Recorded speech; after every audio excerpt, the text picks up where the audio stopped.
Let's say that you are a conservative trader.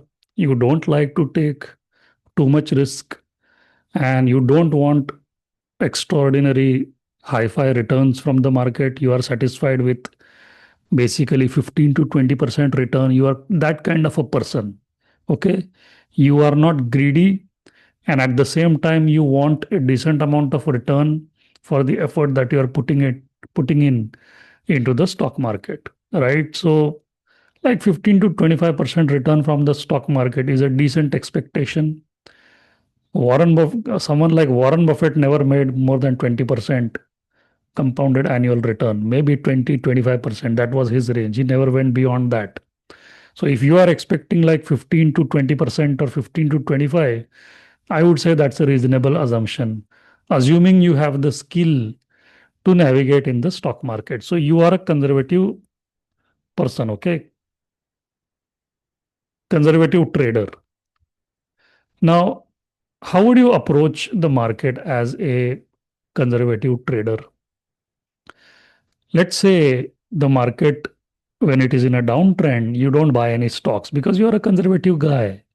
Okay. But there will be times in the year when the market will be in a confirmed uptrend as per Market Smith or your own understanding of the market. So during a market downtrend, you don't get any opportunities to buy stocks. But during a confirmed uptrend, you get a lot of opportunities to buy maybe one stock in a day or maybe 3 to 4 stocks in a week, like that. But overall, net, let's assume that you end up buying 52 stocks in a year. Is that a reasonable assumption? I'm saying one stock on an average per week, including swing and positional trading. Okay. Even in swing, you are very conservative. You would only buy from the green zone and you would only buy stocks with very high relative strength and strong industry groups. So if we assume that kind of a behavior from you, is it wrong to imagine you not taking 52 trades in a year? Well, it is possible to have 52 trades in a year. It's a very reasonable assumption. Sometimes in a confirmed uptrend, like what we saw in September, October, November 2023, you get like 4 or 5 opportunities in a day to buy stocks. There were times when I bought like 5 or 6 stocks in a day, sometimes even more than that, but I don't want to talk about that. But buying 5 or 6 stocks in a day, small position sizes, not unusual when everything is going up. Okay, because you want to capture those gains. You have to be very active during those periods. So let's say you buy 52 stocks in a year. Okay, 52 stocks. Now, out of 52 stocks, I am specifically concerned about those 7 stocks. So stocks are 7. Okay, position size on each of these stocks, you took a position size of 10% because let's assume that you now have spent 1 or 2 years in the market, you have good experience. So 10% position size is not a huge position size. For beginners, I always recommended 6.25% position size, but with little bit of experience, 10% is good enough. So you take a 10% position size and your stop loss is normal, like 8% on this position. And you end up making, let's say you make a return of 20%. So no partial selling. So your portfolio return on this stock would be 10% position size multiplied by 20% return. And you do this on 7 stocks. So you multiply this by 7. So 10% of 20% is 2%. 2% multiplied by 7 is 14%. So approximately, I would say approximately 15% return you end up making just from these 7 stocks. But what about the remaining 45? What about the remaining 45 stocks? Let's assume that you break even on these stocks. Break even means out of these 45, on some stocks you make money, On some stocks, you don't make any money. So your profits nullify the losses that you incurred on those stocks where you lost money. So they cancel out each other. So the net profit in these 45 trades is zero. Now see, this isn't this is is this not a conservative assumption? I am assuming that on 45 trades you make zero money.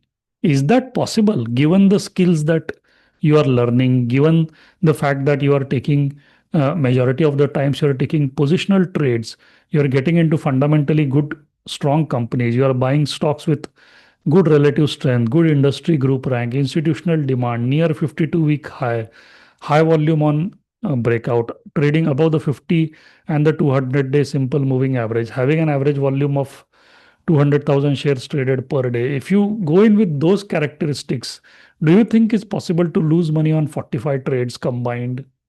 Right? If you're going in with skill, you're likely to make at least some money in these 45 stocks, right? But I am assuming the worst case scenario.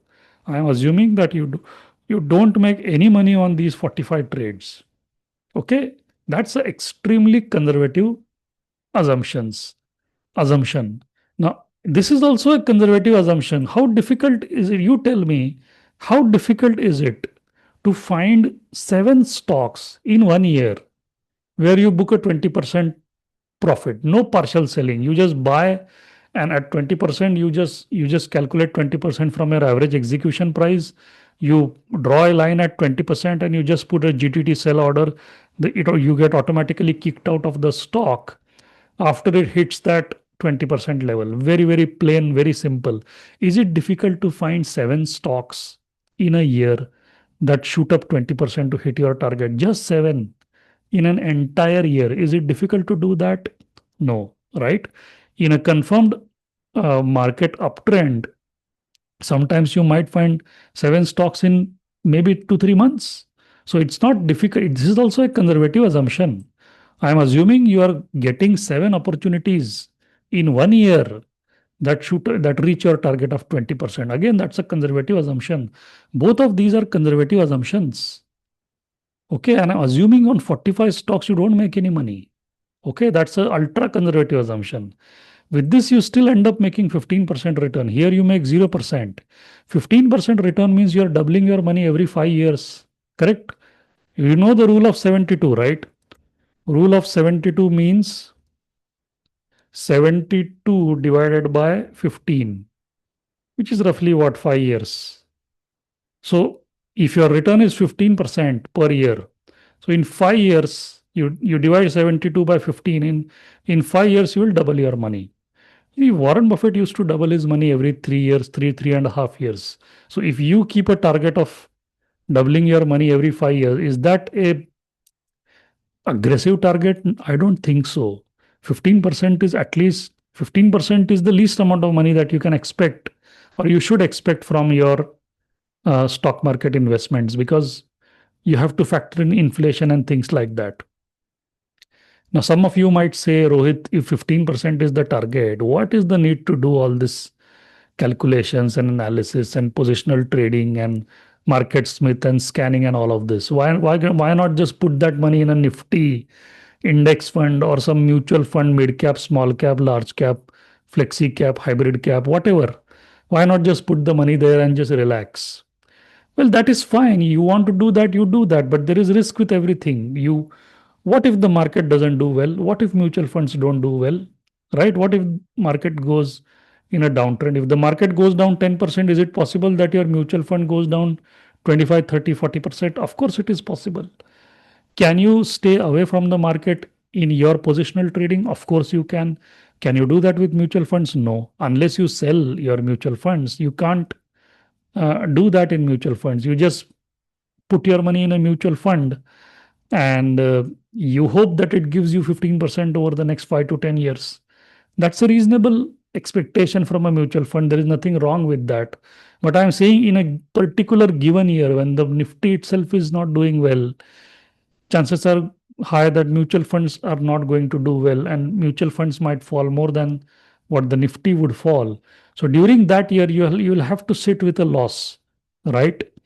I know so many people who are not making money with mutual funds. One of my students recently was complaining about her some PMS she did with some company.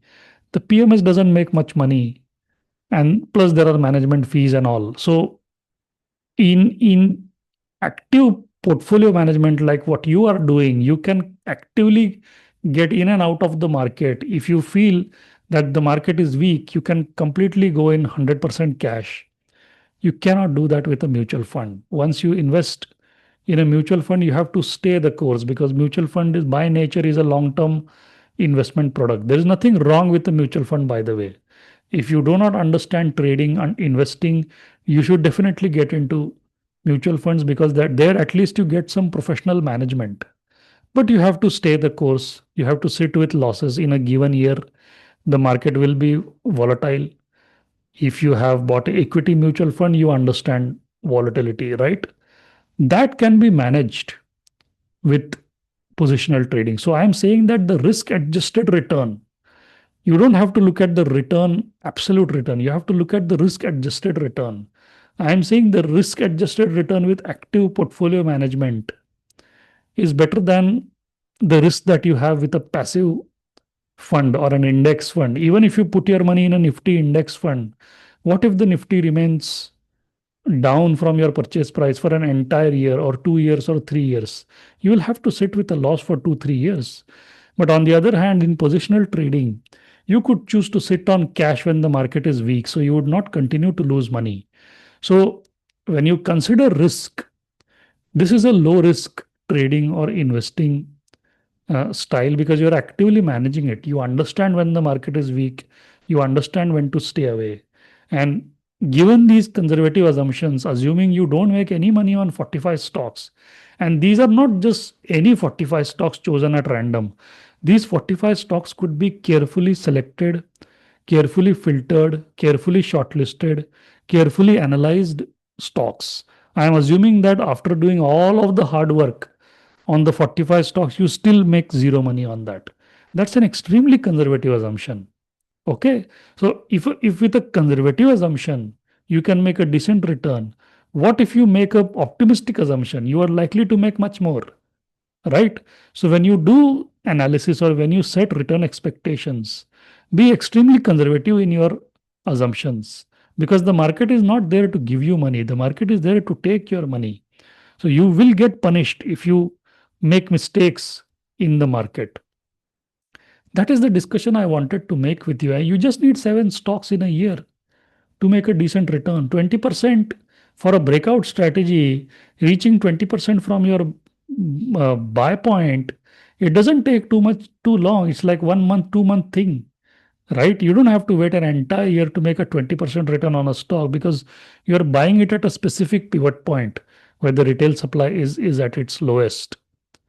Anyways, that is a discussion I wanted to make for conservative traders, because some of you might not know what to expect from this strategy. I have just told you what to expect. Even with a 10% modest position size, a decent return could be expected with really conservative assumptions. Try doing this, see what happens. Unless you try, how will you come to know? Right? And keep your expectations low, keep your expectations small. It's not easy to make money in the market. There are people I know who make like 50%, 100% return in a year, but that comes with risk. You have to take large position size, or you have to go into things like futures and options to do all those things. Everything comes with risk. So if you have a decent return expectation, you are likely to do well. And here I'm not even counting the funds that you will continue to add to your portfolio, assuming you don't withdraw money from your portfolio, assuming you continue to add money to the portfolio. So that absolute number will continue to increase, right? So you have to factor in that as well, additional of new funds in your portfolio, because the purpose of trading is not to generate income. The purpose of trading is to increase your net worth. Okay. Thank you so much.